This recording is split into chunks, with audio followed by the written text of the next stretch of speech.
Salut, mon nom est Ndigo Biwele Germain.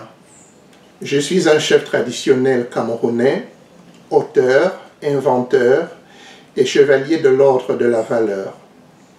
Je vous invite à découvrir dans ce vidéogramme un document dont les éclairages susciteront à coup sûr une grande effervescence à travers le monde.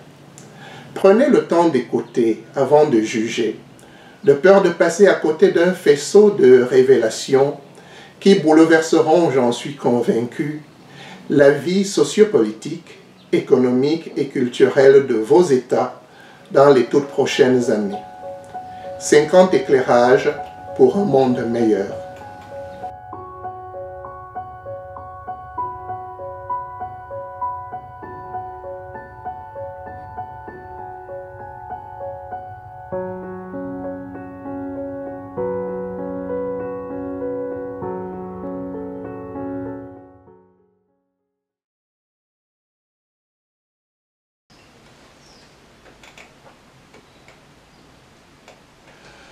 Premier éclairage. La famille est la cellule constitutive de la nation. Elle est créée par l'union d'un homme et d'une femme. C'est l'amour qui fonde la famille et assure sa stabilité, son unité et son bien-être. Le regroupement des familles crée des villages, des villes et des pays. L'amour est donc la pierre de fondation de nos sociétés et de notre civilisation. La nation, qui est une association de plusieurs familles, doit être fondée sur l'amour, car c'est sa flamme seule qui peut rassembler deux ou plusieurs étrangers sous un même toit et les faire vivre dans l'unité durant toute une vie. Si l'homme naît par l'amour, c'est également par lui qu'il peut être gouverné avec le moins de contraintes possibles et des difficultés. Le règne de l'amour en l'homme, dans la famille, la constitution du pays et le droit s'appellent dominarchie. Ce mode d'organisation sociale n'existe nulle part dans nos pays, mais nous devons le créer, car le règne de l'amour saura transformer des étrangers en frères et distiller au sein du peuple sa volupté, sa chaleur et son bonheur. Deuxième éclairage. La nation est une grande famille dans laquelle l'État joue le rôle d'un père et le territoire celui d'une mère. Les citoyens représentent les enfants et ils sont tous frères, quelles que soient leurs origines tribales, culturelles ou religieuses. Le lien de sang qui unit les enfants provient du lien d'amour qui unit les parents. La loi et les institutions d'un État doivent donc traduire l'amour pour que les citoyens soient unis comme des frères. Sans cela, la famille nationale ou la nation familiale se divise et se détruit. Tout ce qui est contraire à l'amour doit être retiré de nos droits publics et privés, car une loi qui est contraire à l'amour est également contraire à la joie, au plaisir, à l'extase, à la vie, à la justice et au bien-être des familles. Troisième éclairage. L'amour se définit comme un sentiment d'ouverture, d'attachement et de bienveillance envers son prochain. Ce sentiment se traduit dans les faits par les soins qu'on apporte à l'être aimé dans les domaines de la santé, de la nutrition, du logement, de l'éducation et de la culture. Un État paternel et responsable doit garantir ces biens fondamentaux à tous ses citoyens, c'est-à-dire tous ses enfants, sinon il ne les aime pas. De nombreux politiciens confondent en effet l'amour du pouvoir avec l'amour du peuple. Ils recherchent la belle vie que mènent les gestionnaires de la fortune publique. Ils sont attirés par le commandement, les honneurs, la gloire et la célébrité que de nombreux génies obtiennent quant à eux au moyen des inventions et des productions remarquables dans les domaines des sciences, des arts ou des sports. Pour aimer son prochain sans calcul ni intérêt égoïste, il faut être un saint. Et vous le savez comme moi, de nombreux politiciens sont tout, sauf des saints.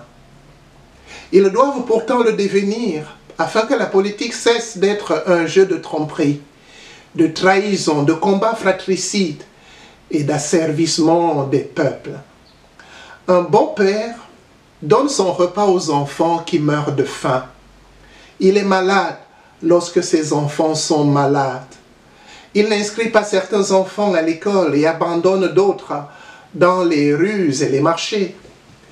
Il ne dort pas dans un palais lorsqu'un seul de ses enfants passe des nuits froides dans des abris de fortune. Ce chef de famille n'aime que sa propre personne, et ses beaux discours ne sont qu'une fourrure qui permet aux léopards d'entrer dans l'enclos des moutons. Les parents qui mangent en cachette lorsque leur nourrisson manque de lait, ceux qui se parent de bijoux lorsque leur progéniture vit dans la misère, ne méritent pas d'assumer les fonctions de chef de famille. Quatrième éclairage. La famille et la nation fonctionnent naturellement comme un corps vivant dans lequel chaque citoyen représente une cellule. Dans le corps humain, tous les organes sont utiles et chaque cellule a une fonction unique, indispensable et irremplaçable. Une cellule malade rend son organe tutélaire malade et un organe malade rend le corps tout entier malade. La vie et le bien-être de chaque cellule sociale sont donc indispensables au salut de la nation.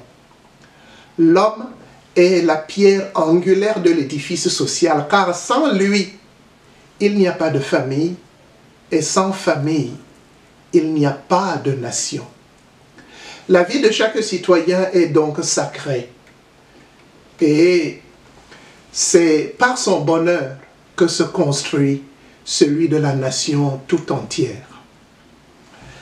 Cinquième éclairage. À l'exception des cas de viol, tous les enfants sont conçus dans l'amour, le plaisir et la joie. Ils incarnent l'union intime, la tendresse et l'échange le plus fondamental de la vie conjugale des parents. Quelle que soit la race ou la culture, la nature du rapport sexuel et l'extase qui le couronne ne changent pas. Dans tous les foyers du monde, les enfants sont conçus de la même façon. Le moule naturel de la création de l'homme est le même partout. Et l'art des enchaînements physiques ne modifie pas la finalité de la reproduction qui est l'union du spermatozoïde et de l'ovule. On peut donc dire que toute l'humanité naît d'un principe unique, immuable et universel. Même si nous n'avons pas les mêmes parents, nous venons tous d'une même source, d'un même mouvement des reins et d'une flamme éblouissante qui étend par nous ces infinis rayons de lumière dans le monde. Les hommes sont donc tous frères, car ils sont produits par une mécanique génitale qui est la même pour toutes les familles.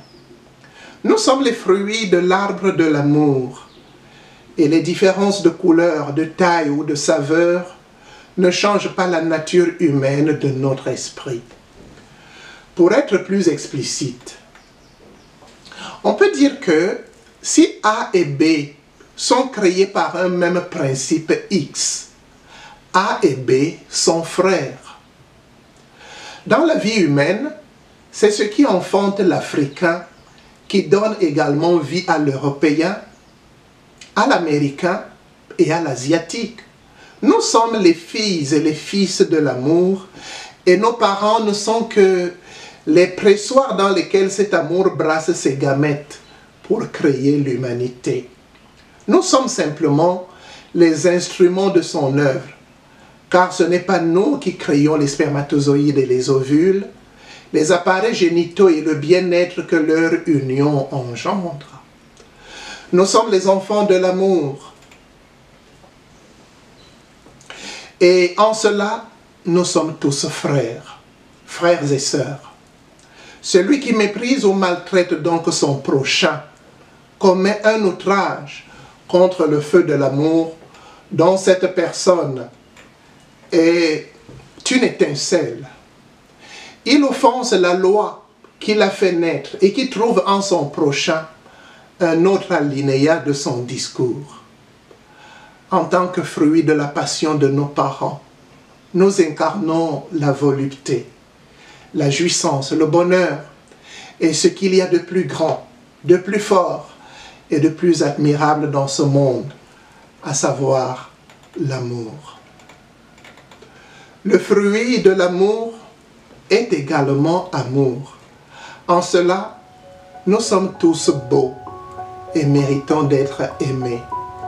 Celui qui hait un homme hait tous les hommes, car les fruits d'un même arbre ont la même fibre et la même sève.